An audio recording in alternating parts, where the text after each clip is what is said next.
क्योंकि क्लास 10 के बच्चों का फरवरी में साइंस का पेपर लगा है, तो फरवरी में साइंस का पेपर लगा, तो इसीलिए हम लेकर के आ गए हैं 2026 का वायरल मॉडल पेपर, जो कि पूरा का पूरा रियल मॉडल पेपर है ना। बिल्कुल सेम टू सेम देखो, यही मॉडल पेपर बिल्कुल 100% छप चुका है, 100% रियल मॉडल पेपर है। और आप लोगों को सिर्फ बोर्ड में जाना है और ये वाला मॉडल पेपर आप लोगों को दे दिया जाएगा। बिल्कुल सेम यही मॉडल पेपर आप लोगों को दिया जाएगा। देखो अभी आप लोग कह रहे हैं मुझे मॉडल पेपर कहाँ से मिला, तो मुझे मिला है, इसीलिए मैं आप लोगों को सॉल्व करा रहा हूँ। लेकिन मुझे जो मॉडल पेपर मिला वो मुझे 832 BE का मॉडल पेपर मिला है। तो आप लोग इस कोड को याद रखना है ना। अब जैसे ही आप लोगों के पेपर में ये वाला कोड आ जाए, आप लोग याद रखना कि ये तो मॉडल पेपर में सॉल्व कर चुका हूँ और इसको तो मैं पूरा ही सॉल्व कर दूंगा। देखो पूर्णांक रहने वाला 17 नंबर का, समय 3 घंटे 15 मिनट का। तो सबसे पहला देखो काम क्या करना है, बहुत से बच्चे गलतियां कर देते हैं, लेकिन मैं आप लोगों को वो गलतियां भी बताऊंगा कि आप लोगों को कौन कौन सी ऐसी गलतियां नहीं करनी है। अब कई बच्चे क्या करते हैं, पेपर देने जाते हैं सीधा डायरेक्ट वो क्या करते हैं, प्रश्नों को हल करना स्टार्ट कर देते हैं, लेकिन ऐसी गलती नहीं करनी है। यहाँ पर सबसे पहले नोट को पढ़ना है। प्रारंभ के 15 मिनट परीक्षार्थियों को प्रश्न पत्र पढ़ने के लिए निर्धारित है।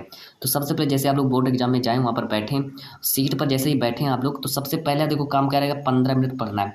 अब कई बच्चे क्या करते हैं, वो जाते हैं सीधा पेपर को हल करने लगते हैं। तो ये गलती नहीं करनी है। अगर एग्जाम सेंटर में अगर उसको पता चल गया टीचर को ना, तो आप लोगों की कॉपी छुटा लेगा, है ना। वो देखेगा कि सभी बच्चे पेपर को 15 मिनट तक पढ़ रहे हैं और आप पेपर को एकदम सॉल्व करने लगे।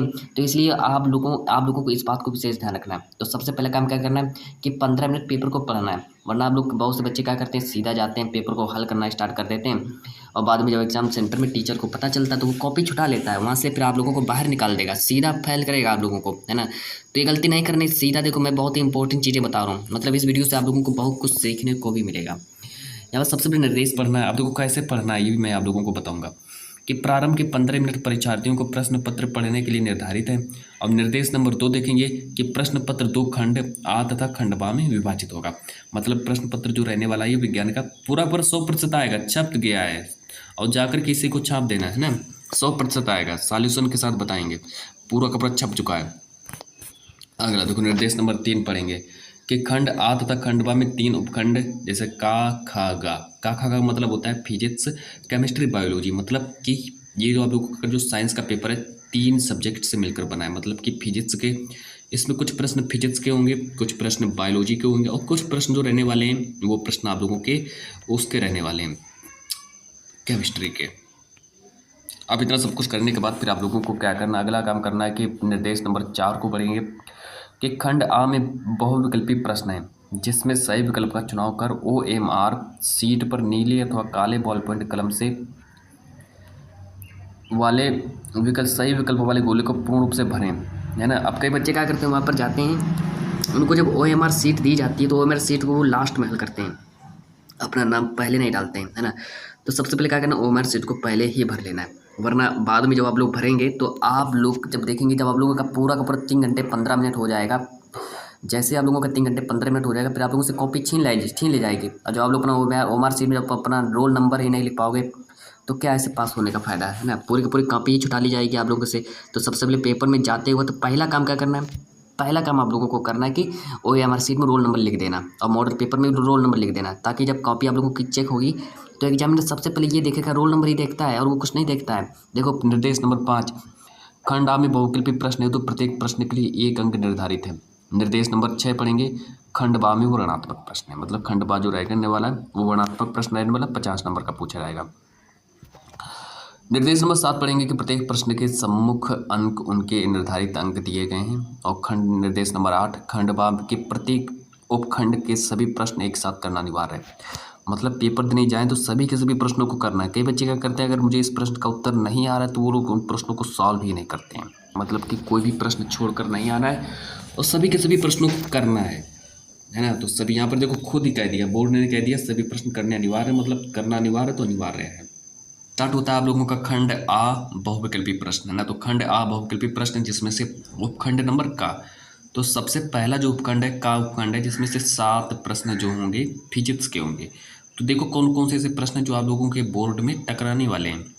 पहला प्रश्न है कि निकट दृष्टि दोष से पीड़ित किसी पीड़ित व्यक्ति का दूर बिंदु कहाँ स्थित होता है। तो इसमें से देखो 4 ऑप्शन दिए, 25 सेंटीमीटर दिया है, अनंत पर दिया है, 25 सेंटीमीटर से कम दूरी पर दिया है, अनंत से कम दूरी पर दिया है। तो इसमें से आप लोगों का राइट आंसर क्या होगा। कई बच्चे क्या करते हैं, सीधा डायरेक्ट यहाँ पर अनंत को सही कर देते हैं, लेकिन ऐसी गलती नहीं करनी है। अनंत से कम दूरी पर, इसको ही सही करना है, अनंत से कम दूरी पर, जो कि पेपर में 1 नंबर का आएगा। प्रश्न नंबर सेकंड बात करते हैं कि किसी भी लेंस की क्षमता इकाई कितनी होती है। तो किसी भी लेंस की क्षमता इकाई कितनी होती है, 4 ऑप्शन देख लो। ए ऑप्शन दिया मीटर, बी ऑप्शन दिया है प्रति सेकंड, सी ऑप्शन दिया है मीटर प्रति सेकंड, डी ऑप्शन दिया इनमें से कोई नहीं।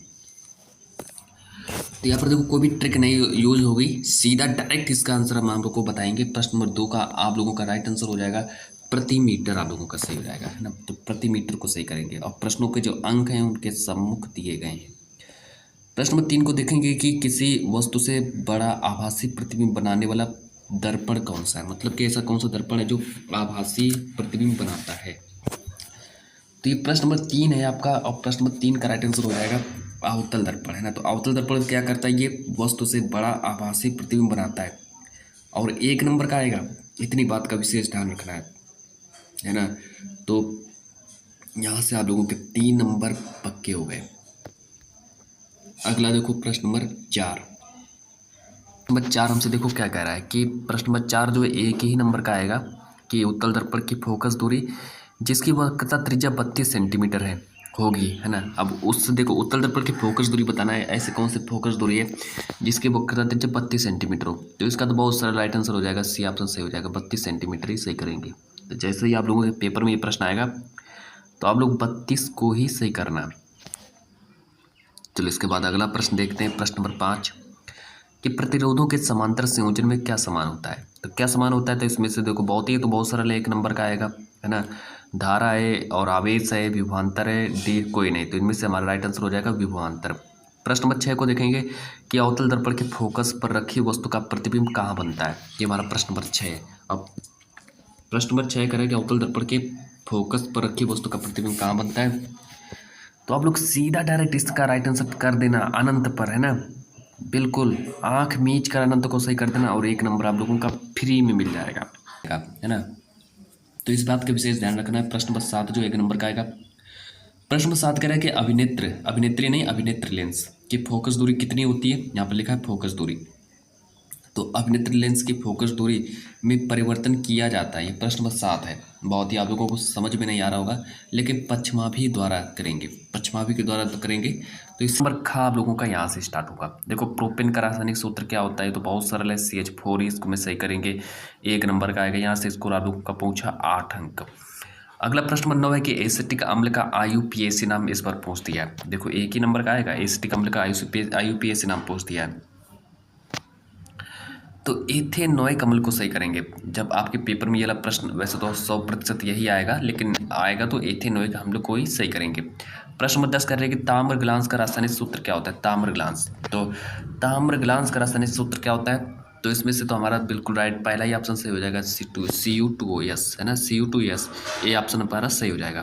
प्रश्न नंबर 11 देखेंगे कि फफोलेदार तांबे में कॉपर की मात्रा कितनी होती है। ये तो हर साल ही आता है, 1 नंबर का आता है और हर बार आता है। इसका राइट आंसर हमारा 98 सही हो जाएगा। फिर इसके बाद हम बात करते हैं प्रश्न नंबर 12 के बारे में। प्रश्न नंबर 12 कह रहे हैं कि सामान्य तापक्रम तथा दाब में द्रव के रूप में पाई जाने वाली अधातु क्या कहलाती है। तो इसमें से हमारा सीधा राइट आंसर हो जाएगा ब्रोमीन, 1 नंबर का बनेगा पेपर में। फिर इसके बाद हम बात करेंगे प्रश्न नंबर 13 के बारे में कि शुद्ध वायु है। तो शुद्ध वायु क्या होता है, ये हमारा प्रश्न नंबर 13 है। तो शुद्ध वायु क्या होता है, एक समांगी मिश्रण, है ना, समांगी मिश्रण होता है। प्रश्न 1 नंबर का आएगा। तो इस तरीके से देखिए मैंने आप लोगों को 13 नंबर कंप्लीट करा दिए। अब क्या टेंशन लेने की बात, अब 13 नंबर पक्के हो गए, बचे 7 नंबर, वो भी और पक्के कर लो। उपखंड नंबर गा कि पौधों में भोजन का स्थानांतरण किसके द्वारा होता है, 1 नंबर का आएगा। तो 1 नंबर का बनेगा पौधों में भोजन का स्थानांतरण किसके द्वारा होता है।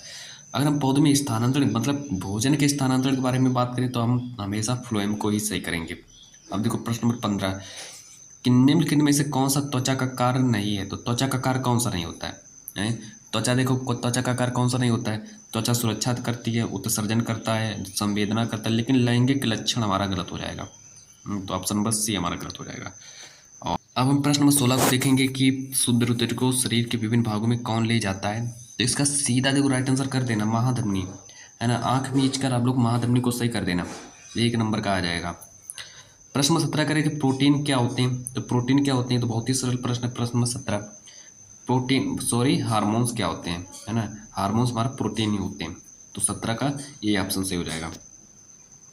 प्रश्न नंबर 18 प्रश्न 18 कह रहा है कि मुकुलन किस में पाया जाता है। तो बहुत ही सरल है, मुकुलन जो होता है हाइड्रा में पाया जाता है। सब एक एक नंबर के आएंगे, ये सब एक एक नंबर के आएंगे। यहाँ से स्कोर आप लोगों का पहुंचा 18 नंबर आप लोगों के पक्के हो गए। प्रश्न 19 और 20 दोनों को एक साथ देख लेते हैं। देखो, पुष्प के नर भाग को क्या कहते हैं। तो बहुत ही सरल है, पुष्प के नर भाग को पुमंग कहते हैं। प्रश्न नंबर 20, क्लोरोफिल अवशोषित करता है। तो क्लोरोफिल प्रकाश ऊर्जा अवशोषित करता है। तो यहाँ पर देखो आप लोगों का ये खंड नंबर 8 कंप्लीट हुआ।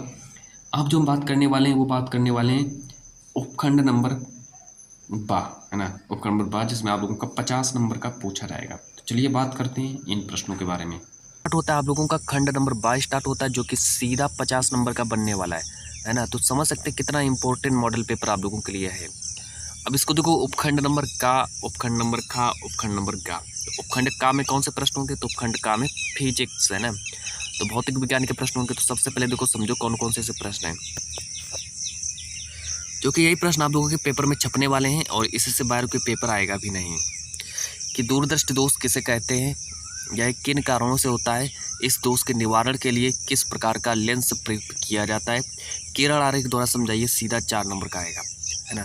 तो इस तरीके से देखो कि दूरदृष्टि दोष किसे कहते हैं, यह किन कारणों से होता है, इस दोष के निवारण के लिए किस प्रकार का लेंस प्रयुक्त किया जाता है, किरण आरेख द्वारा समझाइए, 4 नंबर का बनने वाला है।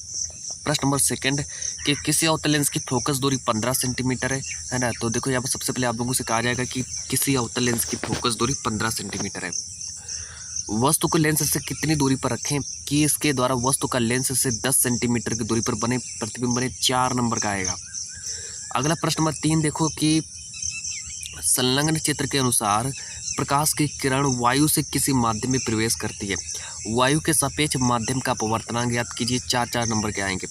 तो यहाँ पर देखो मैंने 4 नंबर के सभी प्रश्न बता दिए, है ना। तो सबसे पहले वर्णनात्मक प्रश्न और उपखंड नंबर का, जो कि कितना इंपॉर्टेंट है आप लोगों के लिए समझ सकते हैं। तो 4 नंबर का ये आप लोगों का बनेगा, 4 नंबर का ये बनेगा, 4 नंबर का ये बनेगा, मतलब 12 नंबर पक्के हो गए।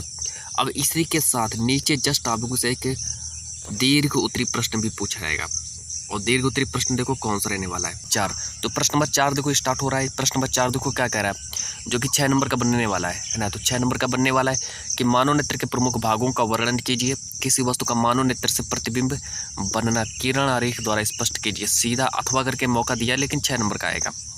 अगला देखो अथवा करके कौन सा देखो दिया है कि आवश्यक किरण आरेख खींचकर प्रिज्म की सहायता से पुष्ट कीजिए कि सूर्य का श्वेत प्रकाश विभिन्न रंगों का सम्मिश्रण है। सकते हो इसका आंसर लिखो, या फिर आप लोग इसका आंसर लिखो, 2 में से एक तो कर ही सकते हो, है ना। इतनी तो उम्मीद कर ही सकते हैं आप लोगों से।